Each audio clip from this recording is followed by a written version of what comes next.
You know, I probably spend about 90% of my time in this room just moving trucks around. Cue the intro.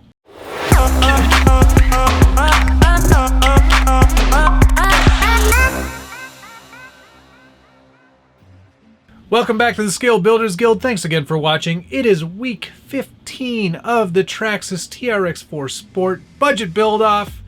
And this is it. We're not spending any more money after this week, apparently. I didn't realize that week 16 was just a recap week, and all the money I spent, I was kind of anticipating having a bit of a budget for week 16.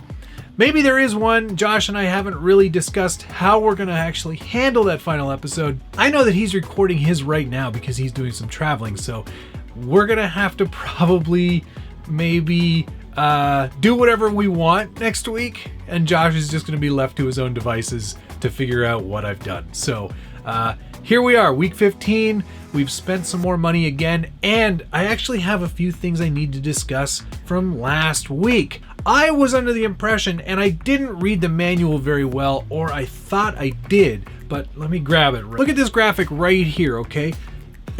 I thought that I wasn't reading it right, obviously, because you can get a 9-tooth pinion on the 45-tooth spur.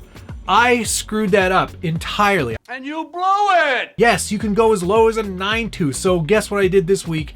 I returned what did I have in there? I returned the 15-tooth pinion and got a 9-tooth pinion. So now we've got way more reduction. Truck is way better to drive, much better handling. I'm much happier with it now, much more than I was even before I did the 9-tooth swap. So now I've got less teeth. Am I missing a tooth? More reduction. It's a dream to drive. It crawls super slow, has plenty of torque. I am thrilled with this portal delete. If you weren't already aware, I think I made this truck a lot better, and this week it gets even better. You've probably already noticed the beadlock rings are installed this week. The beadlock wheels are on. Oh, right. The light controller hasn't arrived yet. I blew it. Kind of bummed about that because I did want to kind of light up that truck and, you know, show off all those extra lights that are installed. But we're gonna have to wait until week 16 to see that. Unfortunately, not only can you see some nice metal rings on that truck now, but you may have also picked up on the fact that I've replaced the plastic sliders. Yes, I got rid of the plastic sliders that are on both sides of the truck with Scalar Fab steel sliders. These are really awesome. I spent a little more than the budget this week to get them, but I'm really glad that I did, because not only do they get a little more weight down low on that chassis, they are also a lot closer to the actual belly of the truck than the stock sliders. So you're getting a much smoother profile on the underbelly of the truck. Going to definitely slide over obstacles a lot easier. Plus, with that added double rail on the outside, I can now have a nice pivot point around obstacles as well. So definitely increasing performance there as well. I think they look great. I did break the bank, like I said, $52.95 on those sliders, but in my opinion, they are totally worth it because, one, my brazing skills are certainly not up to snuff, and two, they are going to improve performance, and that's really what this build was all about for me. The Tamiya interior that I added last week is finally painted, detailed, and installed.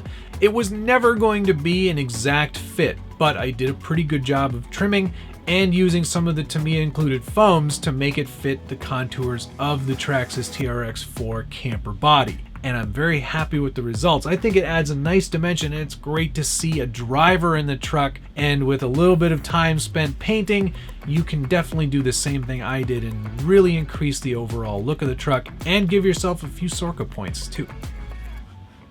I think that's a pretty good looking truck. If I get time this week, and I've got a pretty busy schedule, I'm going to try to get the truck out and do a little more running video on some more challenging terrain so you can see how this truck actually performs.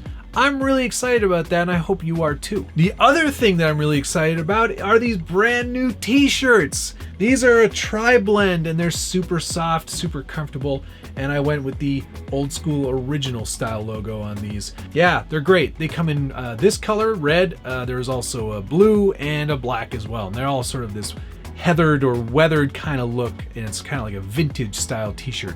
I'm really thrilled about how they turned out, and I hope you guys go check them out in the Teespring store, which is probably right below this video as you're watching it right now. So let's do a tally for this week. This is not going to be a value conscious week like I thought it was going to be. I also kind of thought that I could do the sliders in week 16, but Josh informed me that there are no upgrades for week 16. So here we go. The sliders were $52.95. The TRX-4 beadlock wheels, not including the actual rings, because we did the rings last week, the wheels were $16 for 4, for a total spent this week of $68.95. With my remainder of negative $10.08 from last week, I end up on this challenge $29.03 in the hole. So Josh, I'm sure that with your creative mathematics, you've been able to beat me in that regard, but I think I definitely beat you in which truck is uglier. So that's going to do it for this week. I'm really looking forward to week 16 doing a recap. There will definitely be some more driving footage in that video. Thank you so much for watching. See you again soon.